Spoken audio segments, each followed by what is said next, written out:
مخالفین کو بتایا گیا ہے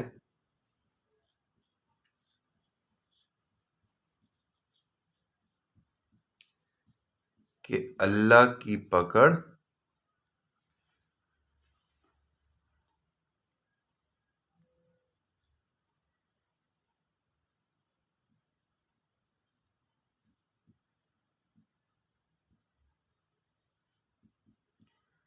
سخت ہے. ٹھیک ہے، ابھی یہ ہماری ہیڈنگ مکمل ہی ہوئی. اصل میں موبائل کی جو ڈائریکشن ہے وہ ایسی ہے کہ اس میں بہت تھوڑا سا ہمارا وائٹ بورڈ کا حصہ آتا ہے جس میں ہم لکھ سکتے ہیں، اس لیے بار بار ہمیں جو ہے وہ ریز کرنا پڑتا ہے. خیر کوئی بات نہیں، ہم اس کا بقیہ حصہ بھی آپ کو بتا دیتے ہیں. دوسری آیت مبارکہ میں یہ اسی کا حصہ ہے. دوسری آیت مبارکہ میں اللہ تعالی نے ارشاد فرمایا، ترجمہ میں آپ کو بتا دیتا ہوں کیونکہ وہ قیامت کا حصہ ہے. اللہ نے کہا، جس دن تم دیکھو گے کہ ہر دودھ پلانے والی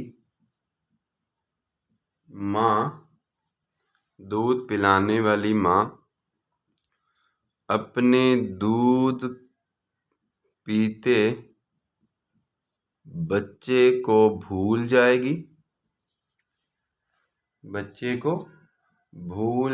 گی اور تمام حمل والیاں اپنا حمل گرا دیں گی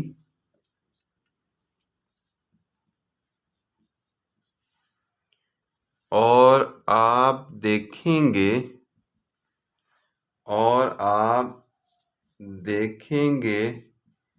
کہ لوگ نشے کی حالت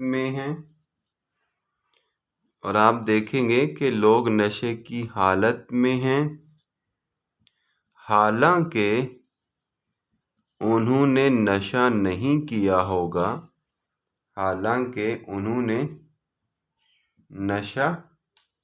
نہیں کیا ہوگا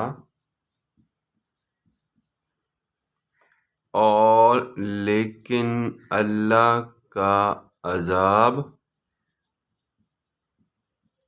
بڑا سخت ہے.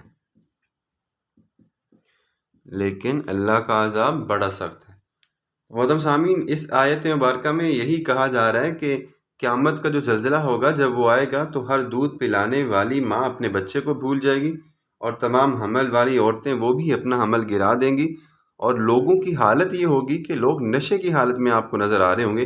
حالانکہ اللہ نے کہا کہ وما ہم بسکارا، وہ نشے میں نہیں ہوں گے، لیکن اس کے باوجود وہ آپ کو نظر ایسے آئیں گے کہ وہ نشہ انہوں نے کیا ہوا ہے. اللہ نے فرمایا یہ وہ زلزلہ ہے کہ جس کے بارے میں تم جھٹلاتے تھے، اور یہ وہ عذاب ہے کہ جس کے بارے میں تم انکار کرتے تھے. تو آج قیامت کا زلزلہ آنے والا ہے، اور آج قیامت آنے والی ہے تو اس کے بعد پھر کسی کو بھی انکار کرنے کی کوئی گنجائش نظر نہیں آئے گی. محترم سامعین، اس کے ساتھ ساتھ ہم آگے چلتے ہیں. ہمارا دوسرا مضمون جو بنتا ہے اس صورت مبارکہ کا وہ بھی بڑا اہم ہے. وہ ہے ہمارے پاس قدرت کی نشانیاں. ویسے تو اس صورت مبارکہ میں بے شمار احکامات اللہ تبارک و تعالیٰ نے ارشاد فرمائے ہیں، لیکن ہم مختصراً بات کرتے ہیں. اب قدرت کی نشانیوں میں سب سے پہلے اگر ہم بات کریں تو اللہ تبارک و تعالیٰ نے عبادت کا طریقہ بتایا ہے. ٹھیک ہے، سب سے پہلے اللہ تبارک و تعالیٰ نے عبادت کا طریقہ بتایا ہے، اور ساتھ ساتھ اللہ نے یہ بھی بتا دیا کہ تم اللہ کے علاوہ جن کی بھی عبادت کرتے ہو وہ نہ تو آپ کو نفع دے سکتی ہیں اور نہ ہی وہ کوئی نقصان پہنچا سکتی ہیں، نقصان دے سکتی ہیں۔ اس میں یہی کہا جا رہا ہے کہ نیک کام کرنے والوں کے لیے، نیک کام کرنے والوں کے لیے جنت کا وعدہ ہے، ٹھیک ہے، اور برے کام کرنے والوں کے لیے جہنم کا وعدہ ہے۔ اور اللہ نے اپنی قدرت کی نشانیوں کو زمین و آسمان بنا کر دیا ہے، زمین و آسمان بنا کر دیا ہے۔ جیسا کہ آپ کو پتہ ہے کہ قدرت کی بے شمار نشانی ہیں، اس میں زمین و آسمان ہے، اس میں سورج چاند ستارے ہیں، ٹھیک ہے، سورج چاند ستارے، اس کائنات کی ہر ایک چیز جو ہے وہ کیا ہے، اللہ تبارک و تعالیٰ کی نشانیوں میں سے ایک ہے۔ تو اللہ نے یہ بتا دیا کہ اگر عبادت کرو گے اللہ کی تو بدلے میں جنت، ٹھیک ہے، بدلے میں جنت، اور اگر عبادت کرو گے اللہ کے علاوہ کسی اور کی تو وہ نہ نفع دے سکتی ہیں نہ نقصان دے سکتی ہیں، اور آخر کار انجام یہ ہوگا کہ پھر آپ کو اللہ تبارک و تعالیٰ کے قہر سے کوئی بھی نہیں بچا سکتا۔ اس کے ساتھ ساتھ ہم آگے چلتے ہیں، ہم اپنی تیسری ہیڈنگ کی طرف موو کرتے ہیں۔ یہ سوال ہمیشہ ہی بڑا ہوتا ہے، اس لیے گھبرانے کی بالکل کوئی ضرورت نہیں ہے، کیونکہ آپ کے 10 نمبر کا سوال اسی پہ ڈیپینڈ کرتا ہے۔ تیسرے نمبر پر جو ہمارے پاس ہیڈنگ ہے وہ ہے حج اور قربانی۔ اب دیکھیں، حج کا اس میں طریقہ بھی ہو سکتا ہے، قربانی کا بھی اس میں طریقہ کار ہو سکتے ہیں۔ تو اگر ہم بات کریں تو اللہ تبارک و تعالیٰ نے حج اور قربانی کے بارے میں بھی تفصیلاً بات سمجھائی ہے، ٹھیک ہے۔ اس سورت مبارکہ میں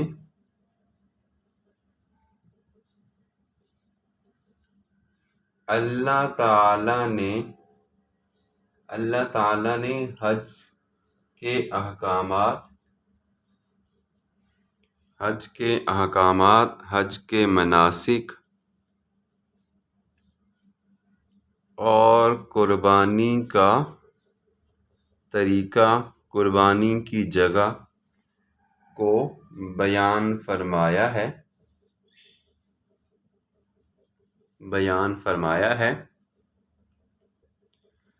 اللہ نے ارشاد فرمایا، وَأَذِّن فِي النَّاسِ بِالْحَجِّ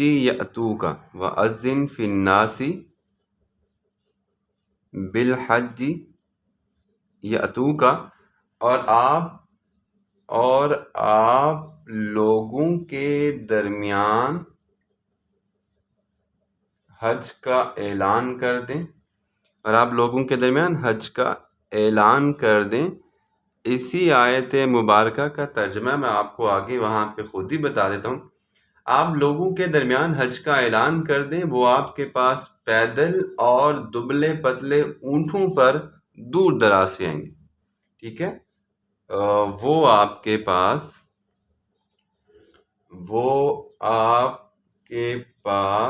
پیدل اور دبلے پتلے اونٹ پر آئیں گے، ٹھیک ہے۔ یہ اسی آیت مبارکہ کا ترجمہ ہے۔ اب دیکھیں، اس میں سب سے پہلے بات کیا کی جا رہی ہے؟ حج کے بارے میں۔ آپ لوگوں کو حج کے لیے بلائیں کہ حج کے لیے اللہ تبارک و تعالیٰ نے یہ ارشاد فرمایا ہے، ٹھیک ہے۔ یہ تھوڑا سا مٹ گیا اس لیے میں نے دوبارہ لکھ دیا۔ اس کے بعد اگر ہم بات کریں تو اللہ تبارک و تعالیٰ نے یہاں پہ کہا وَمَن يُعَظِّمْ حُرُمَاتِ اللَّهِ فَهُوَ خَيْرٌ لَهُ عِندَ رَبِّهِ، اور جو خانہ کعبہ کی تعظیم کرے اور جو اللہ کی حرمتوں کی تعظیم کرے تو وہ اسی کے لیے بہتر ہے، کیونکہ اس کے رب کے نزدیک اور تمہارے لیے اللہ تبارک و تعالیٰ نے تمام مویشی وغیرہ حلال کر دی ہیں۔ حج کے دنوں میں ہم قربانی بھی کرتے ہیں، تو وہ اسی صورت میں، اسی کیٹیگری میں جو ہے وہ یہ سارا کچھ آ رہا ہے۔ اس کے بعد اگر ہم دوسرے نمبر پر قربانی کے حوالے سے بات کریں تو اس کے بارے میں بھی اللہ تبارک و تعالیٰ نے بڑی تفصیل کے ساتھ سمجھایا ہے۔ اللہ نے ارشاد فرمایا وَلِكُلِّ أُمَّةٍ جَعَلْنَا مَنْسَكًا لِيَذْكُرُوا اسْمَ اللَّهِ وَلِكُلِّ أُمَّةٍ جَعَلْنَا مَنْسَكًا لِيَذْكُرُوا اسْمَ اللَّهِ۔ اب یہاں پہ میں آپ کو آیت کا ترجمہ بتا دیتا ہوں۔ اللہ نے ارشاد فرمایا کہ ہر امت کے لیے ہم نے قربانی کا طریقہ مقرر کیا کہ ان کے جو بھی مویشی وغیرہ ہوتے ہیں، مویشی یا چوپائے وغیرہ جو بھی ہیں، اللہ نے جو انہیں عطا کیے ہیں اس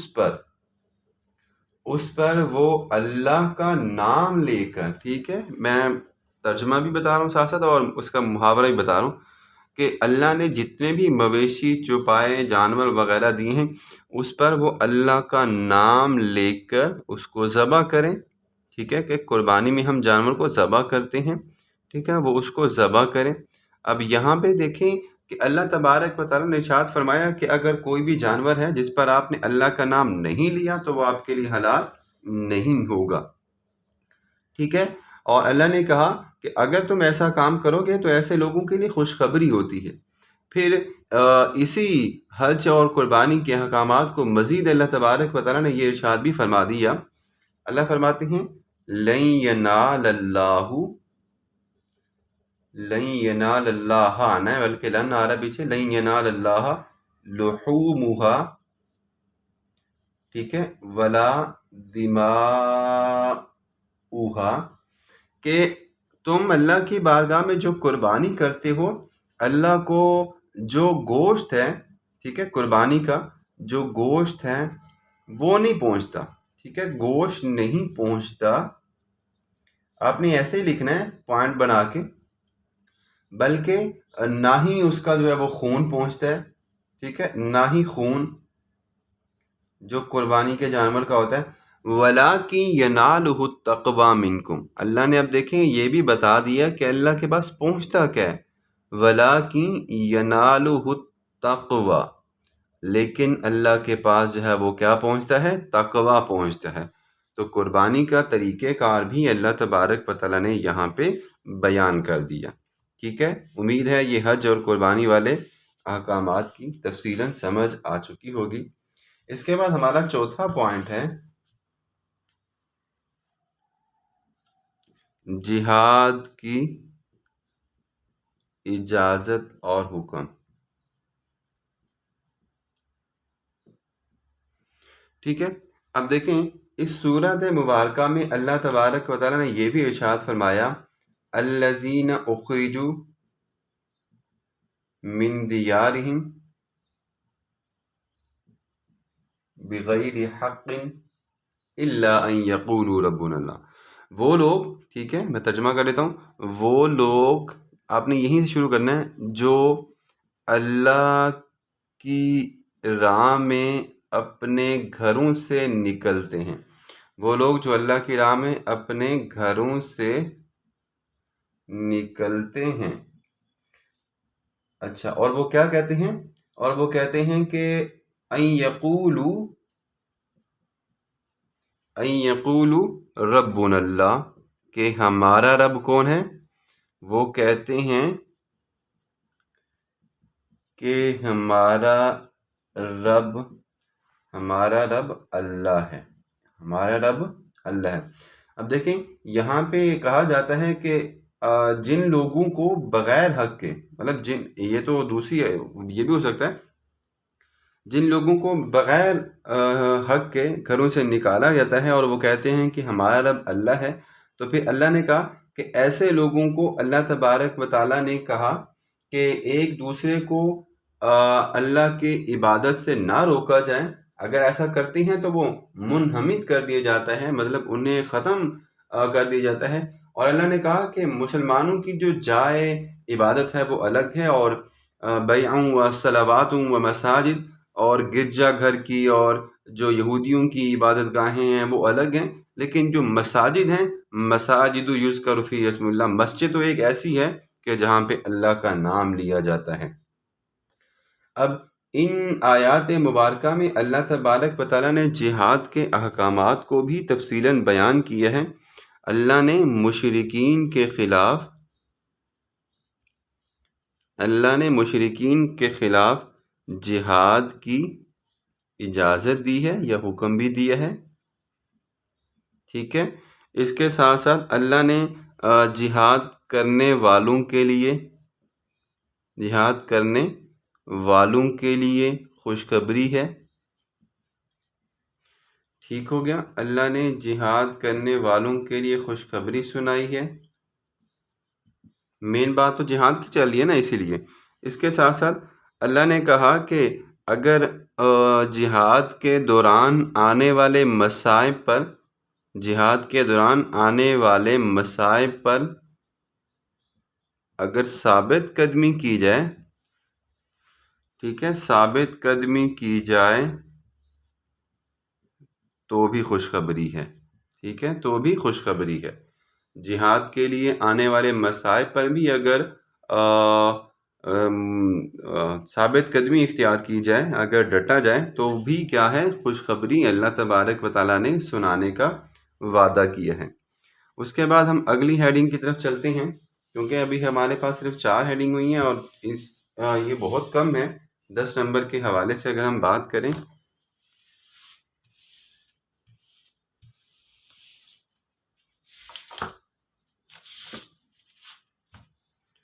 پانچویں نمبر پر جو ہمارے پاس حکم بن جاتا ہے وہ ہے ایمان لانے کی دعوت، ٹھیک ہے۔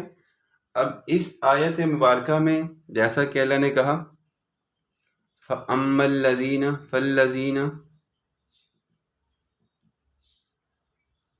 ٹھیک ہے، فَالَّذِينَ آمَنُوا وَعَمِلُوا الصَّالِحَاتِ لَهُم مَغْفِرَةٌ وَرِزْقٌ کریم، جو لوگ ایمان لائے اور نیک کام کیے ان کے لیے مغفرت ہے اور عزت والا رزق ہے۔ اس سورت مبارکہ میں تمام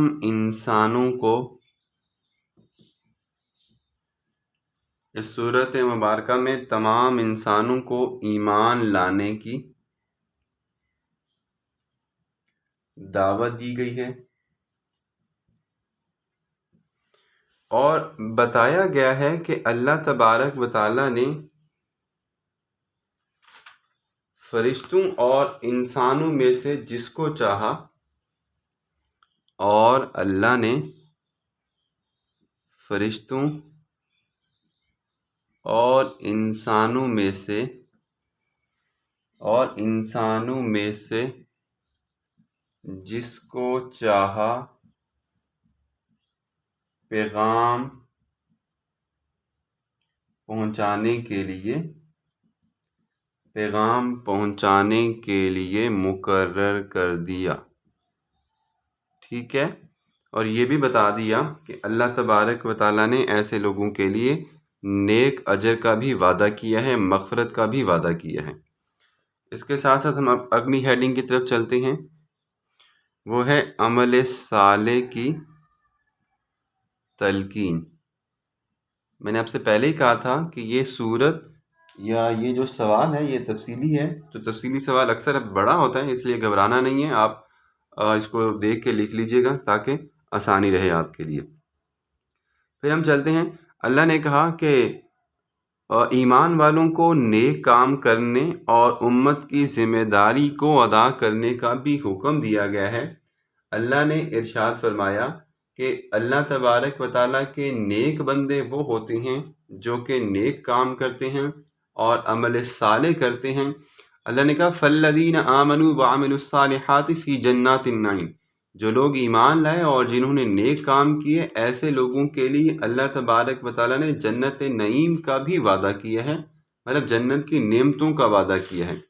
اب اللہ تبارک و تعالیٰ نے ایمان لانے والوں کے بارے میں بھی خوشخبری سنائی ہے اور نیک کام کرنے والوں کے بارے میں بھی خوشخبری سنائی ہے، اور آخر میں ہمارے پاس جو ہیڈنگ بچ جاتی ہے وہ ہے ہمارے لیے کہ جنت اور دوزخ کے حقدار، ٹھیک ہے، جنت